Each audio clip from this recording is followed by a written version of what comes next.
Now, for those of you who are regular followers of my channel, I just want to apologise for not putting any content out yesterday. I have found that when you have a broken shoulder, some days are just harder than others. And yesterday was one of those days where I essentially was exhausted, in pain, and just achieved nothing.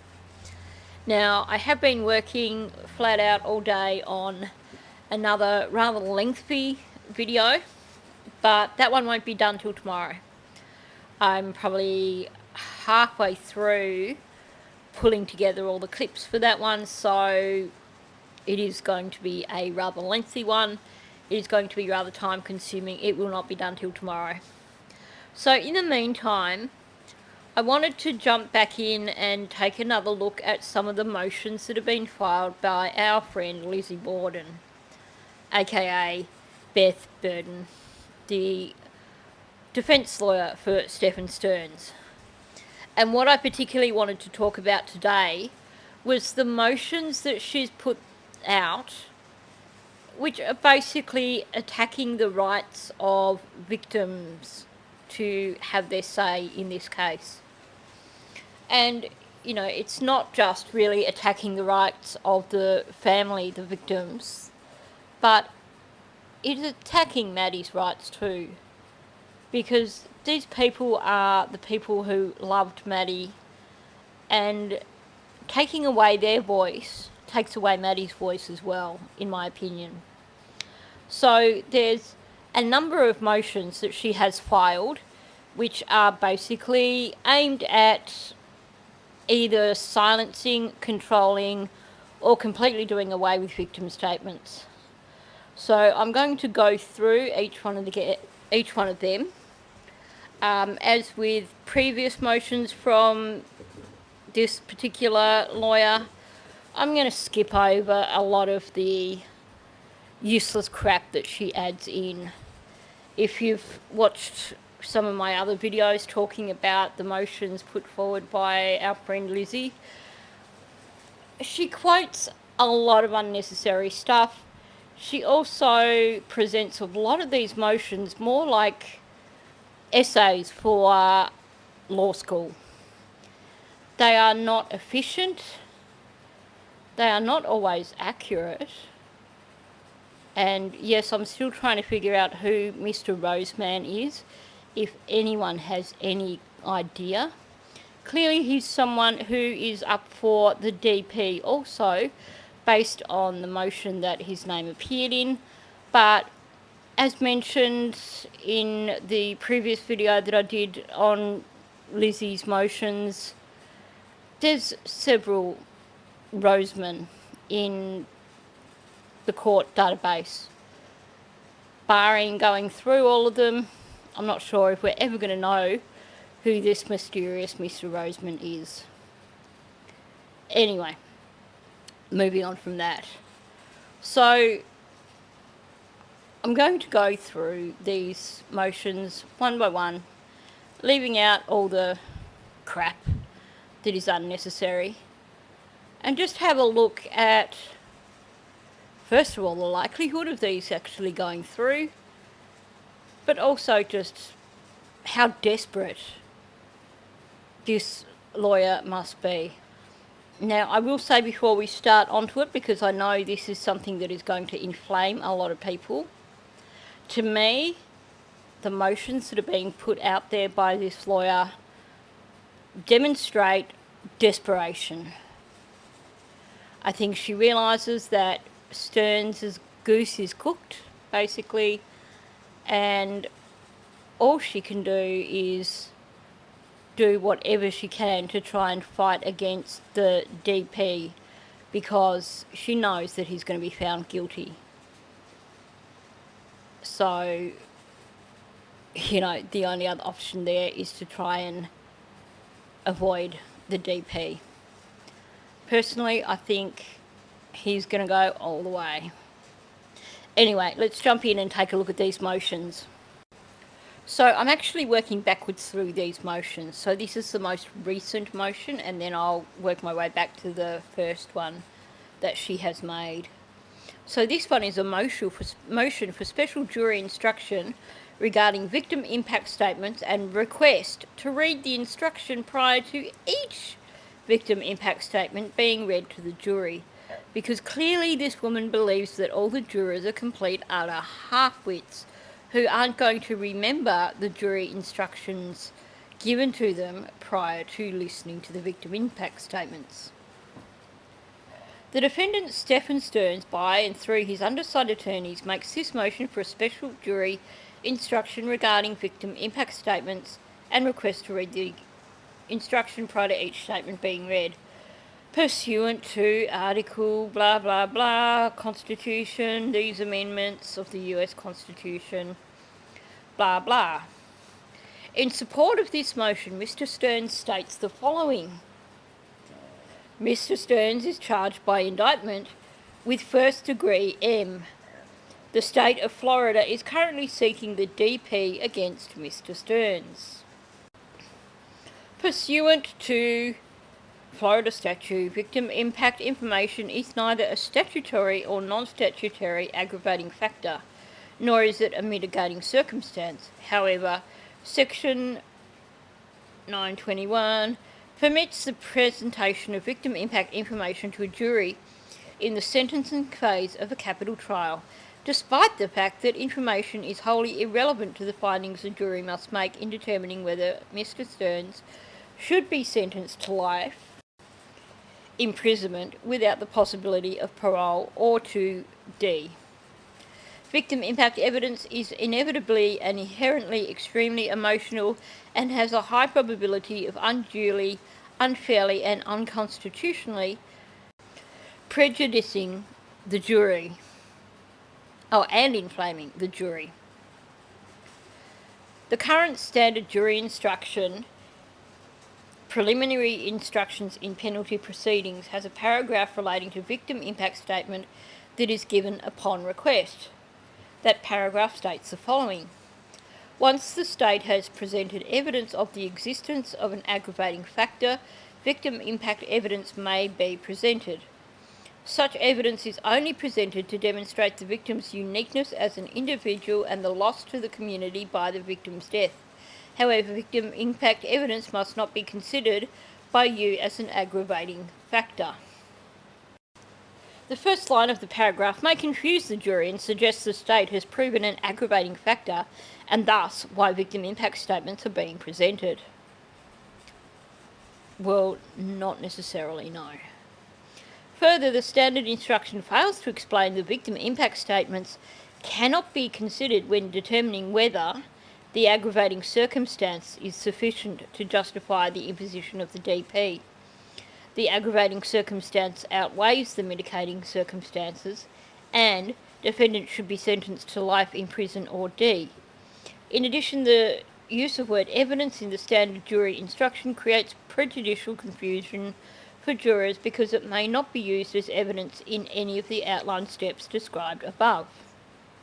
In contrast, the proposed special jury instruction accurately informs the jury that it can only use victim impact information to appreciate the victim's uniqueness as an individual and the loss to the community.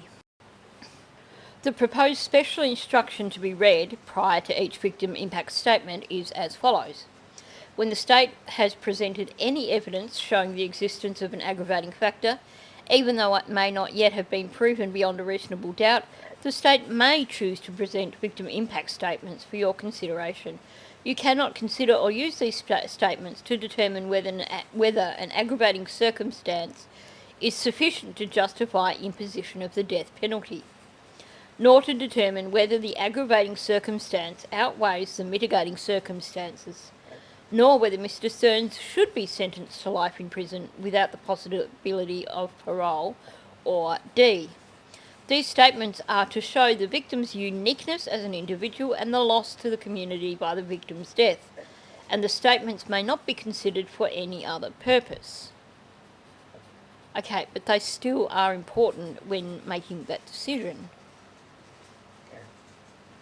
9. This is a capital case in which the prosecution asks the court to impose the DP Hence, heightened standards of due process apply.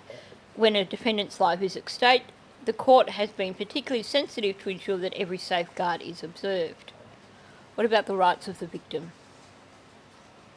Because of the inherently inflammatory and prejudicial nature of victim impact evidence, additional safeguards are necessary in order to protect Mr. Stearns' rights to a fair trial and due process. As such, the reading of the above-noted instructions prior to each victim impact statement is a necessary safeguard in this case. No, it's overkill, and presumably it would drive the jury nuts. Jurors are not going to need to hear those instructions more than once. And if you infantilise the jurors, pretty certain you're going to get them offside, and they will vote against the defendant because they will be so fed up. The defendant makes this request without waiving his objections to the constitutionality of Section 921 Florida statutes, or in any way agreeing that victim impact should be admissible in any form. Wherefore, the defendant, Stephen Stearns, respectfully requests that this honourable court grant this motion for a special jury instruction regarding victim impact statements and read the instruction prior to each victim impact statement being read. Well, that is just a humongous joke. Essentially, what this lawyer is saying that she's saying that the rights of victims of crime should now no longer be considered important. Now, obviously, when a jury is considering what sentence to give, they have to look at whether the mitigating circumstances outweigh aggravating circumstances or vice versa. But victim impact statements are still important. They may not necessarily be considered as aggravating circumstances. They did not contribute to the cause of the crime, but they still need to be taken into consideration when it comes to the penalty that should be applied. They are different from mitigating and aggravating circumstances in that they post-date mitigating and aggravating circumstances, if that makes sense. So mitigating and aggravating circumstances are about the actual crime. Victim impact statements are about the impact of the crime. They still need to be heard. They still need to be considered when making a decision. As for this idea of changing the instructions for the jurors, for starters, that is attempting to downplay the importance of victim impact statements, but it's also, in my opinion, unconstitutional. Pretty certain this will be thrown out. Now we have a motion to limit the number of victim impact statements. Comes now the defendant, Stephen Stearns, by and through undersigned counsel, and makes this motion to limit the number of victim impact statements pursuant to sections, yada yada, Florida Constitution, 5th, 6th, 14th Amendments, United States Constitutions, yada yada. Mr. Stearns requests this court to enter an order limiting the number and scope of victim impact statements. In support of this motion, Mr. Stearns states the following. Mr. Stearns is charged by indictment with first-degree M. The state of Florida is currently seeking the DP against Mr. Stearns. 2. Florida statute allows for the presentation of victim impact statements in the penalty phase of a capital trial. Victim impact information is neither an aggravating factor nor a mitigating circumstance pursuant to... She loves 921, doesn't she? This comes up so often. Nor is it a non-statutory aggravating factor. Section 921 permits presentation of victim impact information to a jury in the sentencing phase of a capital trial, despite the fact such information is wholly irrelevant to the findings and recommendation the jury must make in determining whether Mr. Stearns should be sentenced to life imprisonment without the possibility of parole or to D. Should this court permit the presentation of victim impact information at the trial, Mr. Stearns requests that the victim impact statements be limited as follows. One statement per victim. I've never heard of there ever being more than one per victim. That the statements be brief, and that the statements be read to the jury by a neutral party. You're kidding me, right? Okay. Victims of crime shouldn't be silenced. They should not be limited to brief statements. They should be allowed to say everything they need to say. And as for it being read by a neutral party, it's too easy for things to be misinterpreted when they are being read by someone else. So no, that's wrong. It's so wrong. And it won't go through, obviously. A memorandum of law is attached hereto and incorporated herein by this reference. She loves trying to use fancy language. And the funny thing is, when you see these rebuttals by the state, they're so succinct and they're so easy to read without sounding completely wankified. Yeah, I made that word up. Memorandum of law. This is a capital case, therefore heightened standards of due process apply. The United States Supreme Court has long held that the qualitative difference of a sentence of death from all other punishments calls for a greater degree of reliability when the D sentence is imposed. I'm not going to quote all these stupid things. If you have a look, you'll see that they're all really old cases and they have probably since been replaced with new precedents, essentially. Yeah, so I won't read through any of that because I would imagine that it is going to be somewhat irrelevant. And also, all she does is quote these cases which actually only loosely connect with her argument. I mean, essentially all that she appears to be doing here is making the argument that a DP is different from life imprisonment.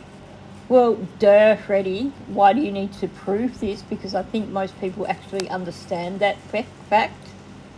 The outcome is very different. I baffle sometimes at some of the crap that this woman comes out with. The amount of wasted time and the amount of wasted taxpayer money. The defence remains mindful of the tremendous and grievous amount of harm and loss experienced by the family of the victims in this case. This motion should not be taken as an attempt by the defence to undermine the experience of the victim's family or their right to be heard. Well, it sounds like it to me. The jury in this case faces a daunting task to determine whether another human being should live or die. Notwithstanding, the jurors' decisions must be based on reason rather than emotion. Even without victim impact information to consider, this is a great deal to ask of any juror in a case of this nature. Should this court permit the presentation of victim impact information and argument to the jury, Mr. Stearns requests that such information be limited as follows. First, that there be a limit to the number of statements presented. Second, that the statements be brief. And third, the statements be read to the jury by a neutral party. Okay, bear with me, I think I do have to read this paragraph. In Payne versus Tennessee, the United States Supreme Court held that there is no per se bar to the presentation of a limited category of victim impact information in a capital case. That category is evidence about the victim and about the impact of the murder on the victim's family. Payne was added to Florida's capital sentencing statute after the United States Supreme Court decision in Payne. That subjection provides 8.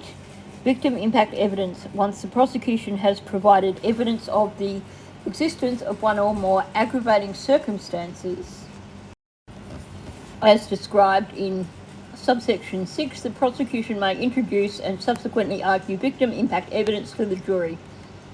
Such evidence shall be designed to demonstrate the victim's uniqueness as an individual human being and the resultant loss to the community's members by the victim's death.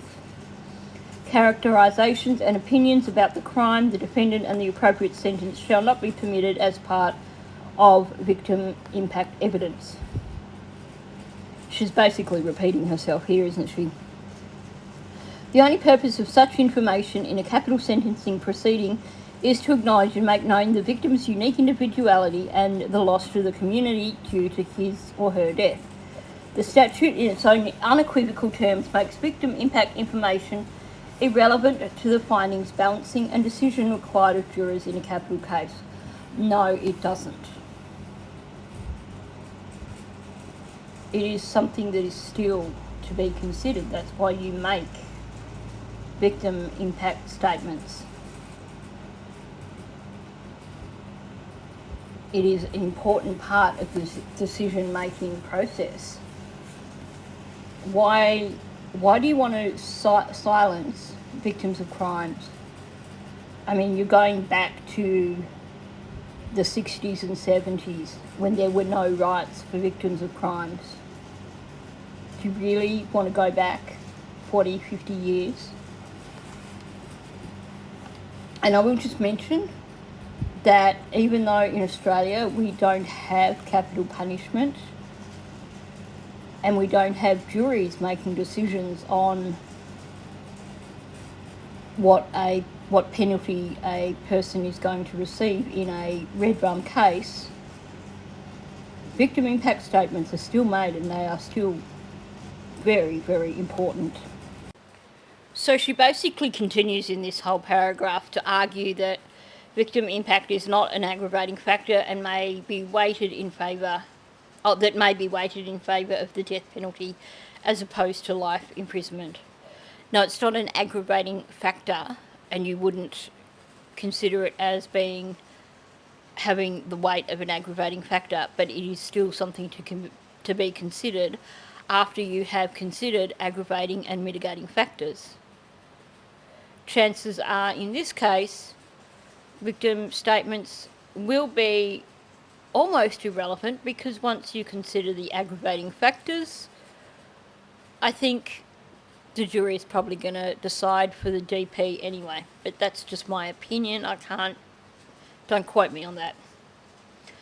The juror's task in this case is to determine whether the state has proven at least one aggravating factor beyond a reasonable doubt, and after considering proven aggravating factors and mitigation presented, whether Mr. Stern should be sentenced to life imprisonment without the possibility of parole or to D. This is so frustrating. Victim impact information does not factor into any of these determinations. Thus, any victim impact information allowed must be limited so as not to distract or to confuse the jury from this task, become an undue focus of the trial, or inject emotion and arbitrariness into the proceedings. Indeed, while there is no bright line rule, it is well recognised that victim impact information must be limited. Well recognised. So she's going to come up with various, once again, probably irrelevant. Again, she's going with this pain case, whatever that is. But, once again, going with stuff that probably only loosely connects to her argument.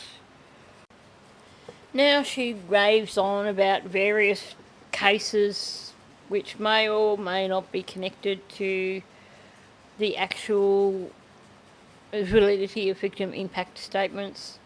I'm not going to read all this because it's probably just going to blow your brain.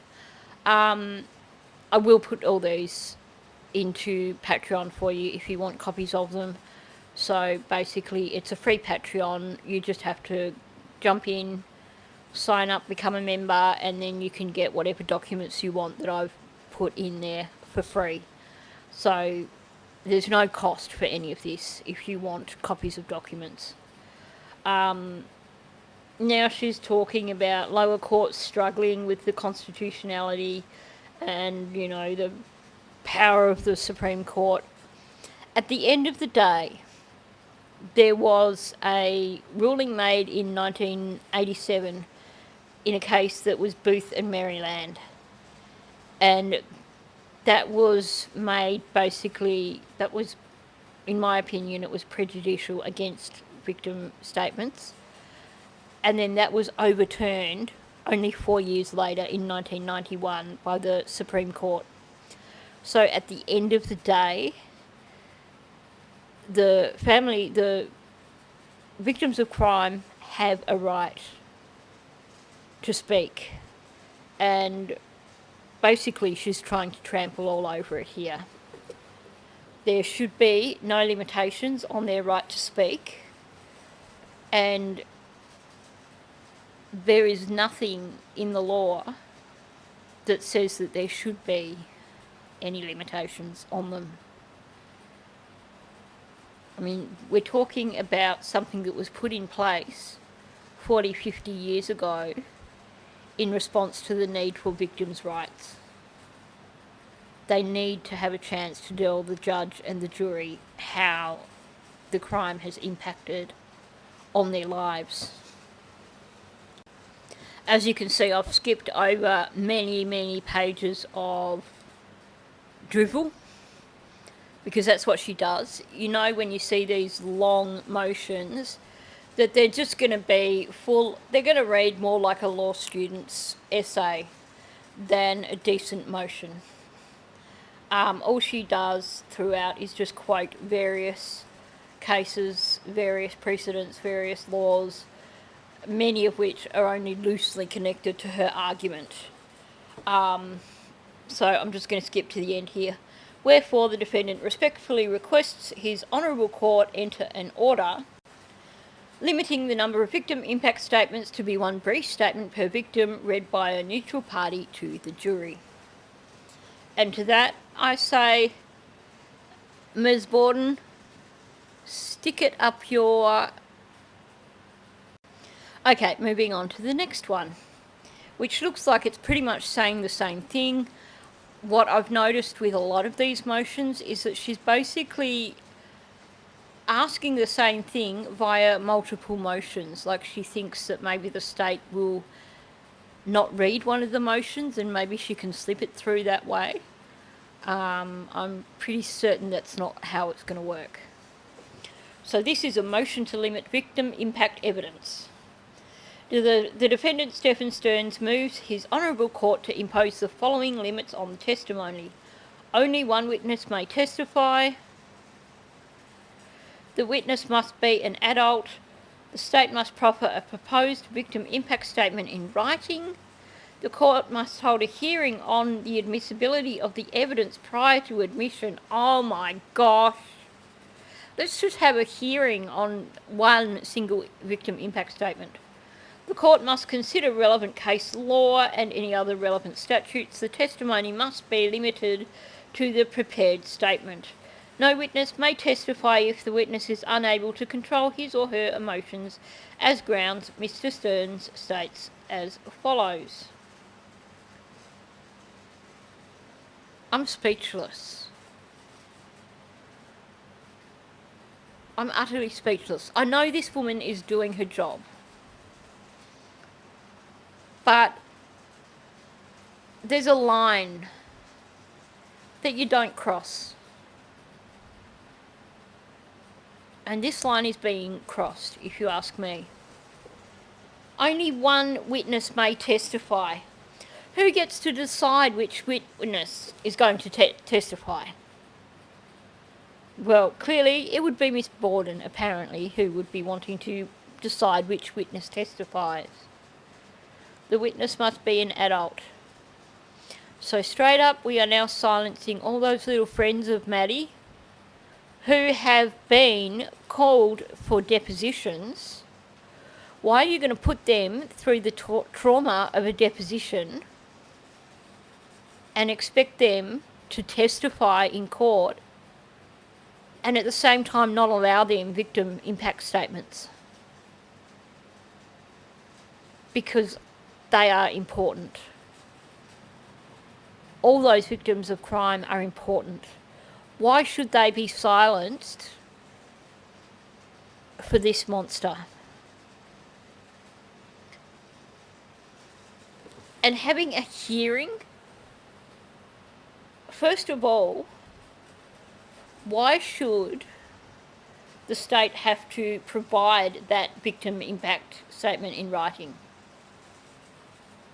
Actually, I think there is some requirement that the statements must be provided a certain amount of time before the trial. Possibly, I'm not sure. Someone might want to correct me on that one.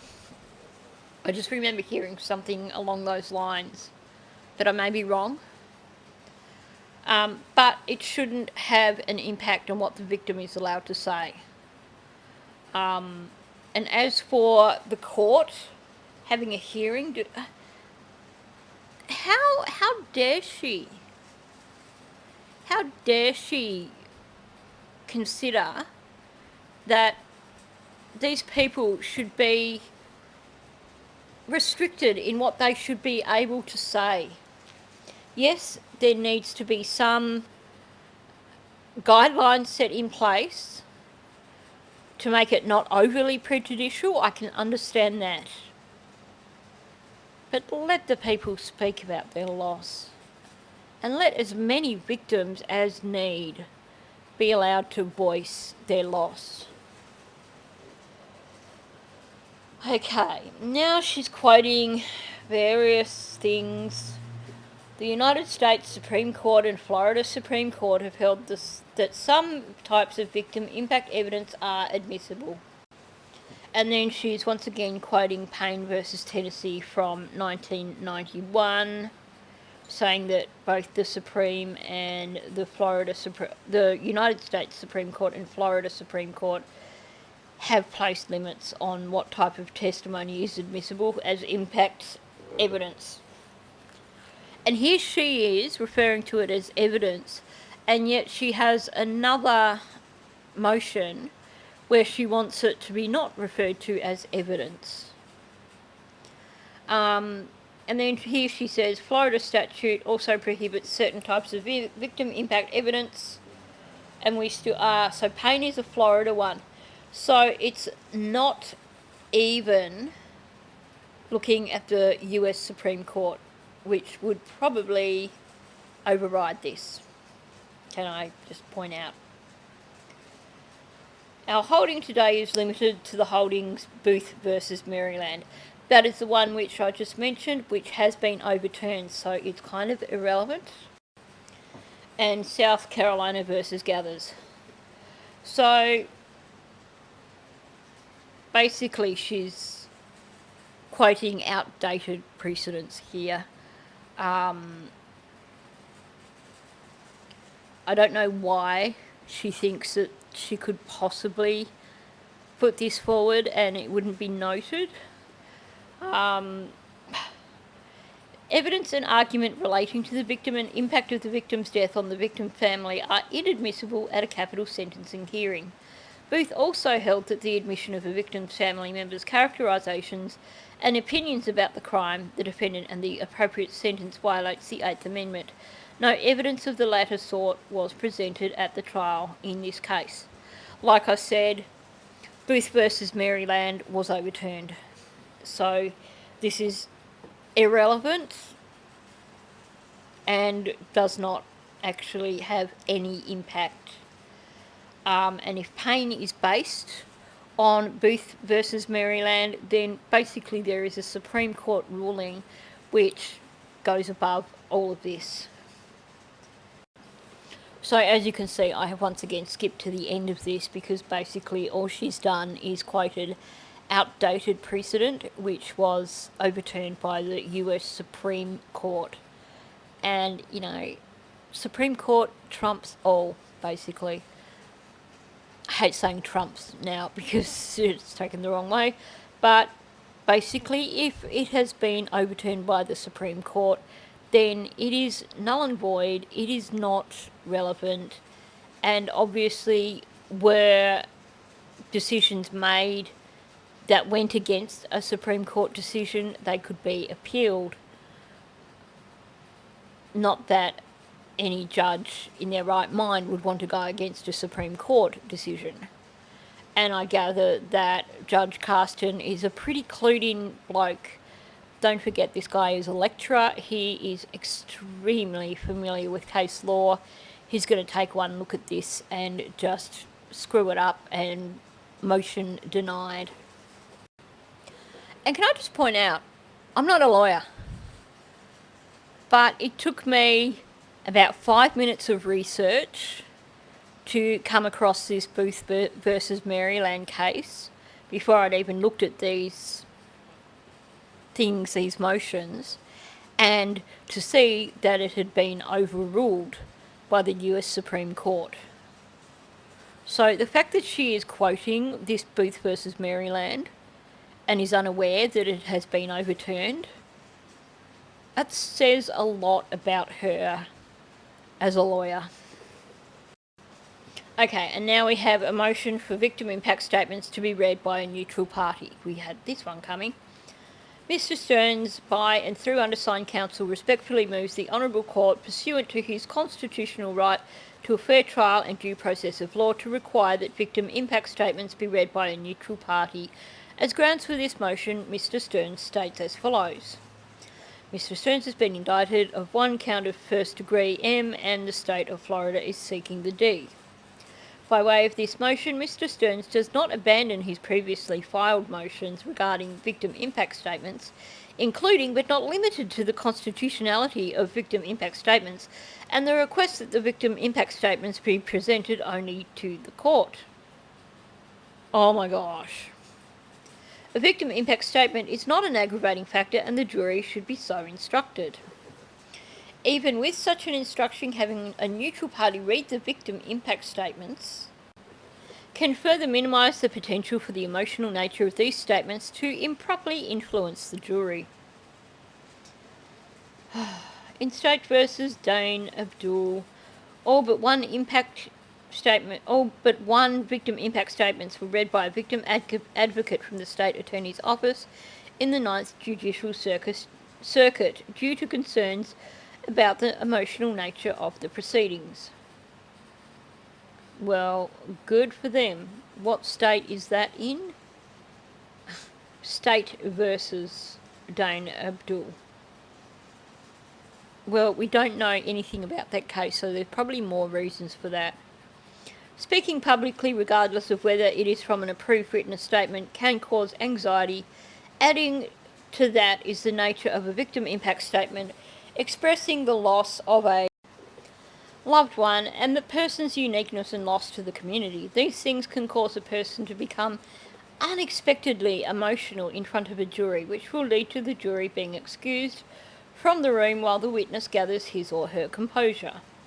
In an effort to prevent Mr Stearns' constitutional rights to a fair trial and due process from being improperly impinged upon, and to prevent the potential for mistrial, it would be a constitutionally sound course of action to have the statements read by a neutral party who will not display emotion when reading the statements.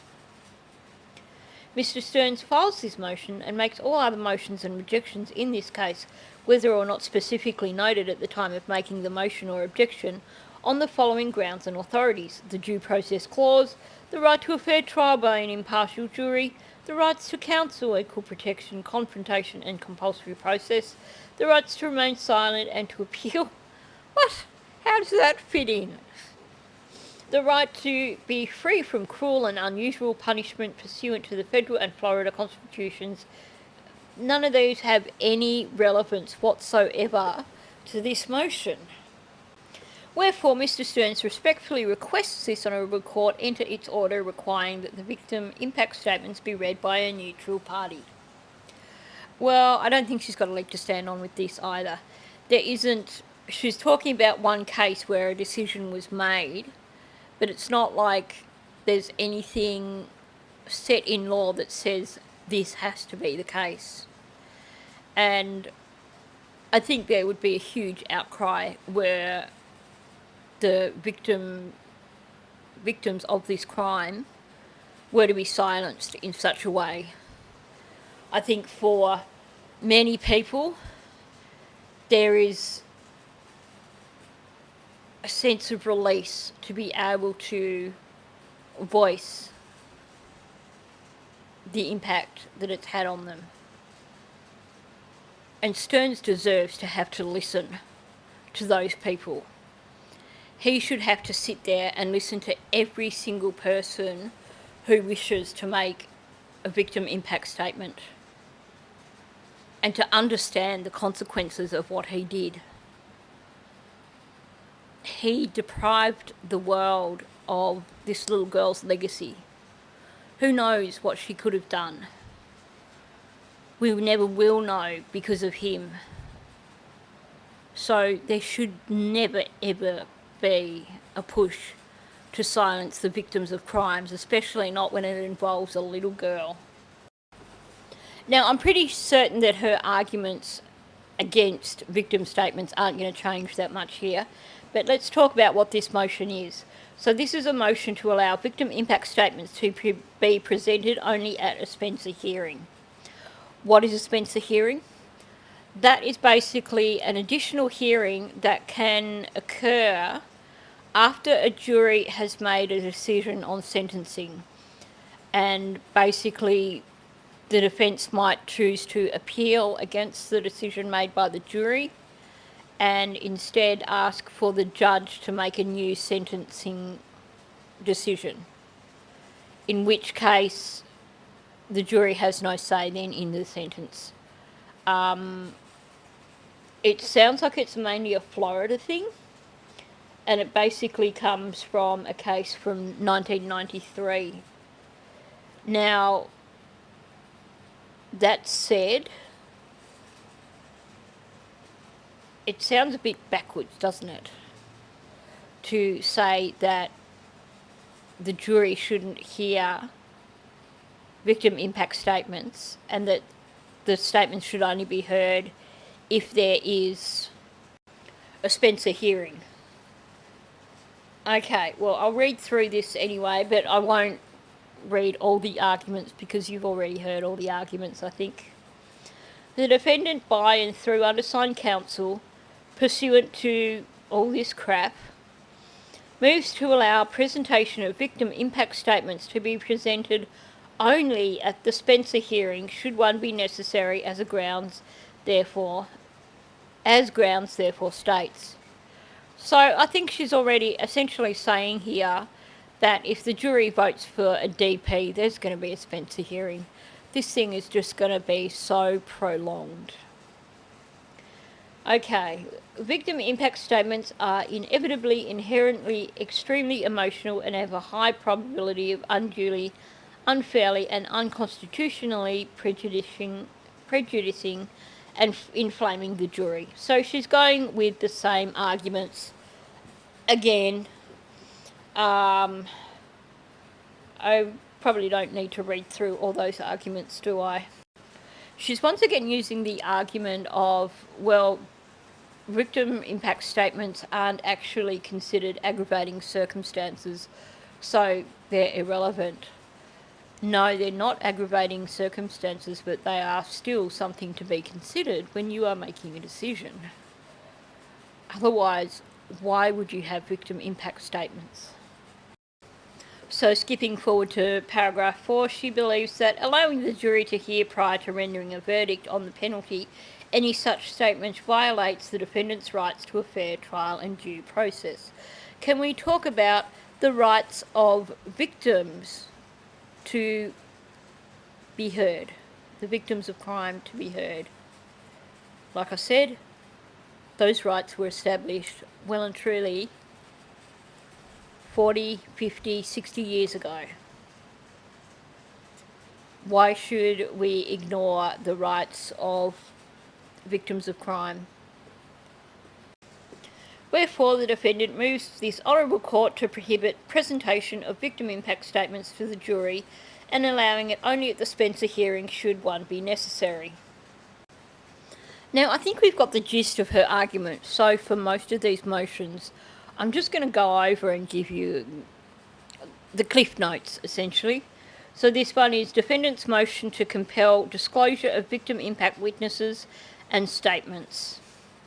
The defendant, by and through undersigned counsel, pursuant to all this other crap, moves to require the state to disclose victim impact witness names and reduce to writing all victim impact statements as grounds therefore states.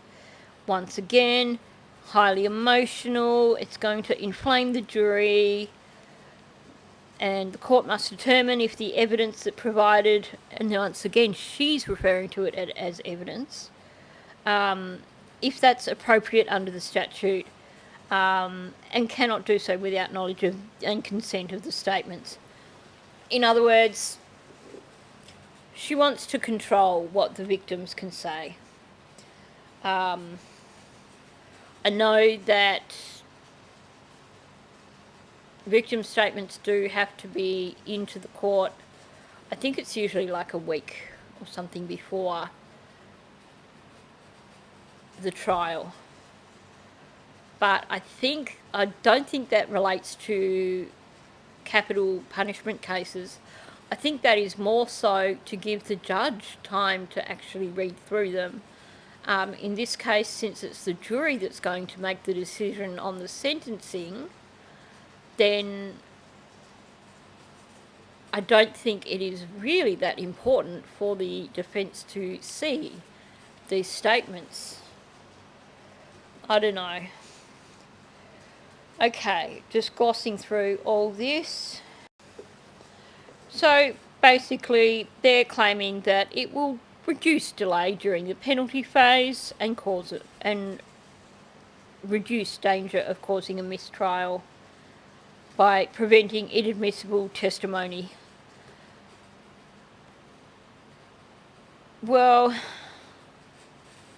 I can sort of see where they're coming from, but it's basically an attempt to restrict the rights of the victims of crime, if you ask me.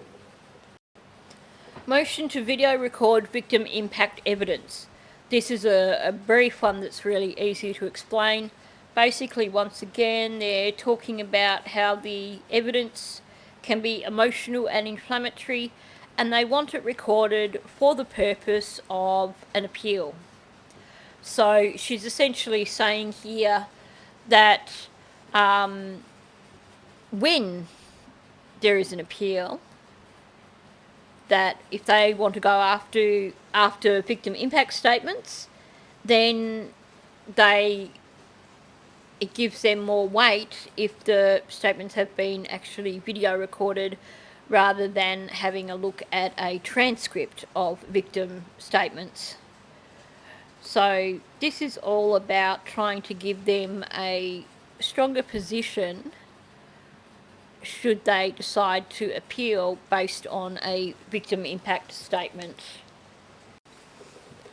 Given that most of the time when trials are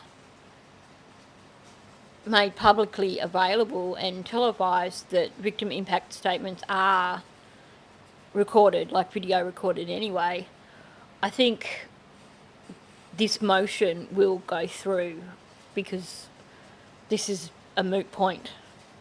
I think all I can see here is that the only reason that they're putting through this motion is because they're going to attempt to completely lock down the trial. I know they've started trying to lock down pre-trial proceedings, but looking at this motion to record victim impact evidence, that tells me that she's probably going to attempt to close the trial completely,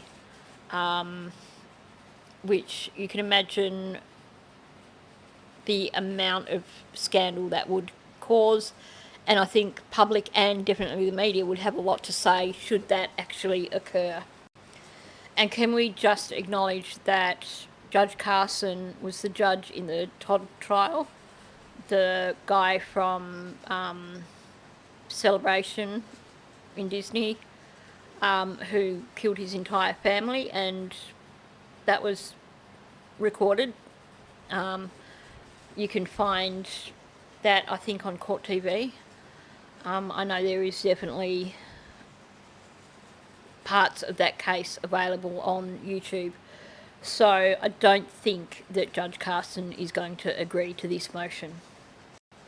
Oh, here's a good one. Let's just completely ignore decisions made by the Supreme Court now and make decisions that suit Ms. Bourdon.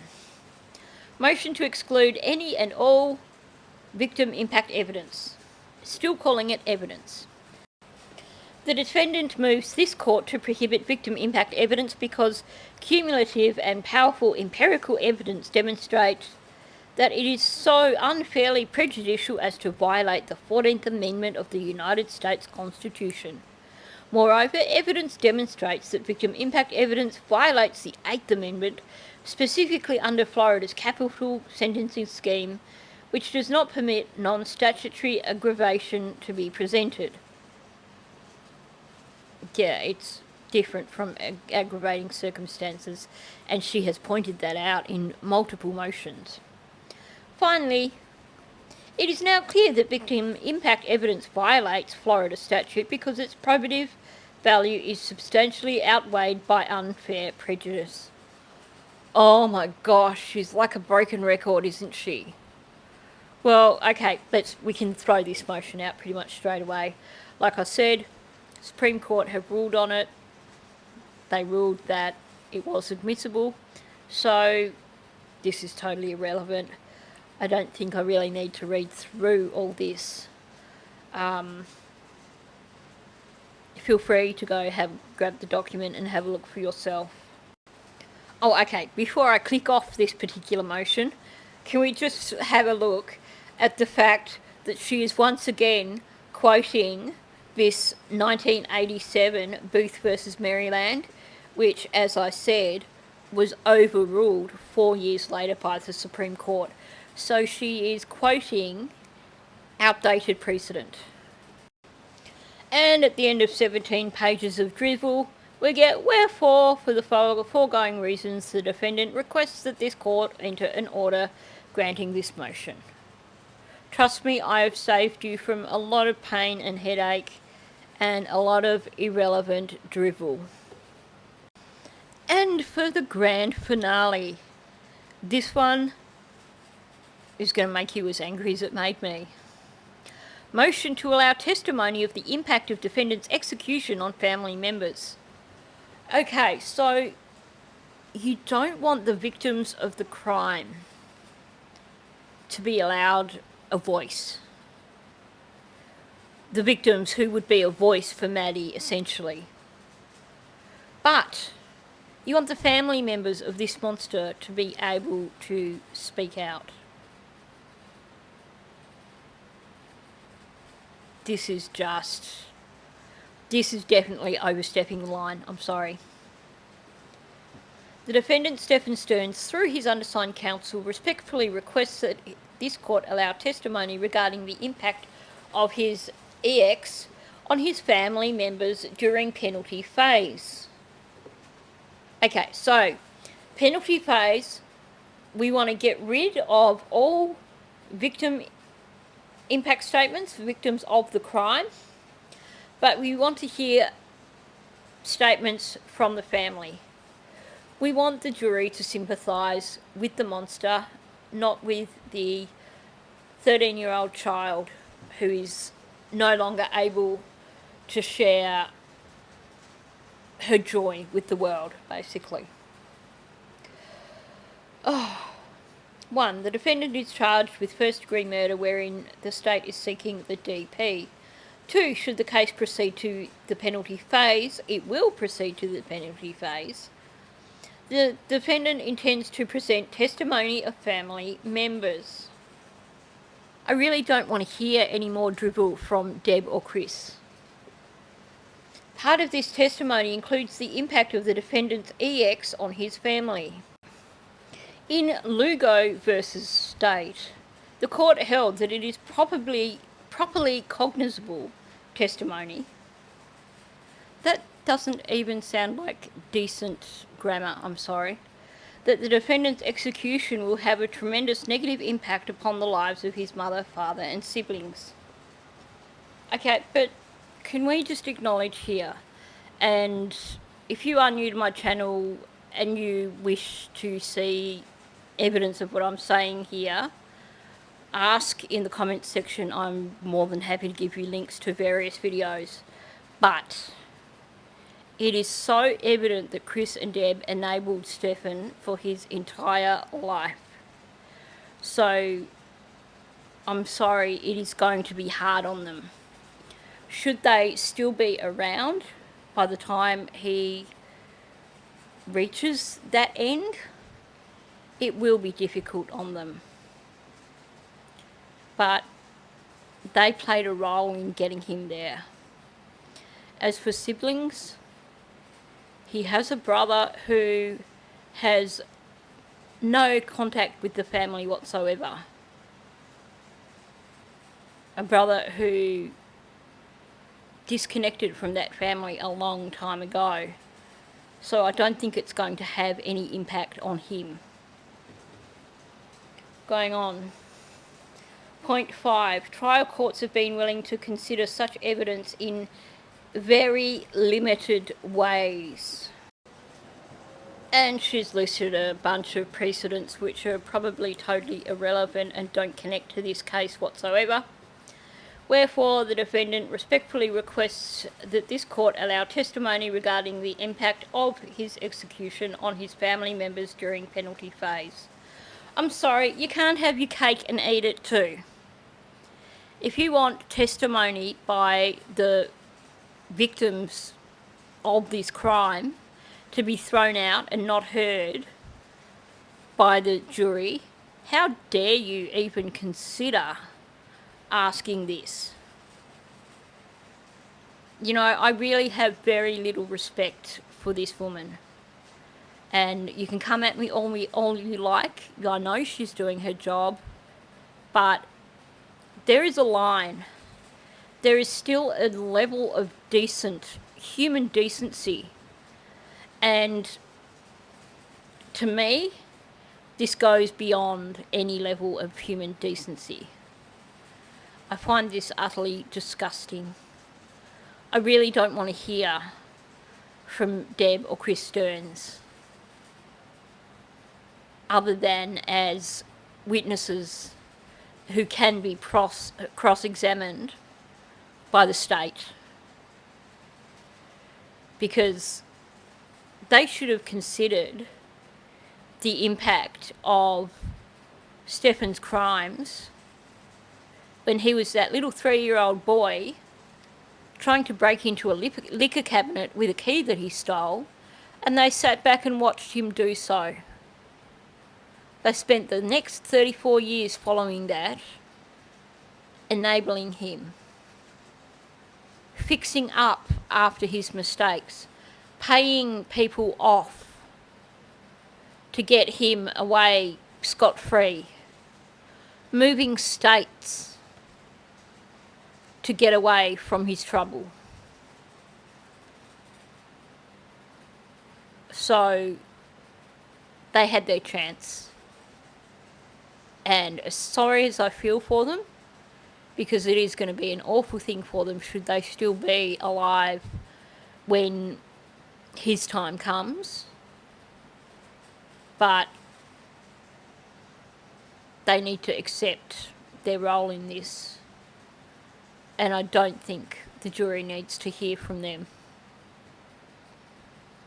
On that note, it's been a rather long video, quite a challenging one to listen to, so thanks for sticking with me.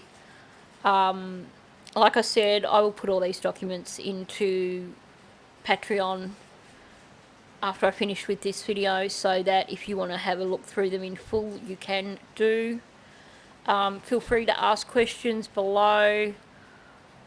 I'm not a lawyer, but I can try and answer them, and we have got some really savvy legal-minded people in this community who can actually answer them. So hopefully those people can answer your questions if I cannot. On that note, thanks for listening. If you are new, please subscribe to my channel. Also, help me grow this channel, get these videos seen, hit the like button and leave a comment below. Thank you, and I'll catch you in the next one.